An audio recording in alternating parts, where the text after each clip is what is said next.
పాఠశాల ప్రాంగణం విద్యార్థుల కోసం ఉండాల్సిన చోట భారీగా ఇసుక నిల్వలు దర్శనమివ్వటం వివాదానికి దారితీసింది.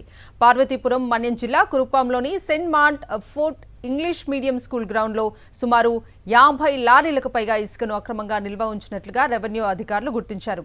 అయితే అక్రమ నిల్వలు వెలుగులోకి వచ్చినప్పటికీ వాటిని సీజ్ చేసే విషయంలో అధికారులు వెనుకంజ వేస్తున్నారనే విమర్శలు వినిపిస్తున్నాయి.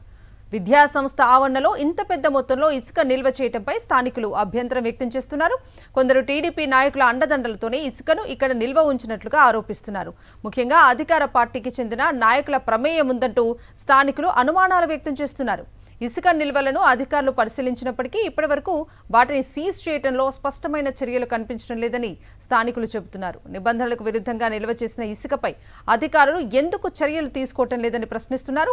పాఠశాల మైదానంలో భారీగా నిల్వ ఉంచిన ఇసుక వ్యవహారం ఇప్పుడు స్థానికంగా వివాదాస్పదంగా మారింది. అక్రమ నిల్వలపై అధికారులు ఎలాంటి చర్యలు తీసుకుంటారన్నది ఆసక్తికరంగా మారింది.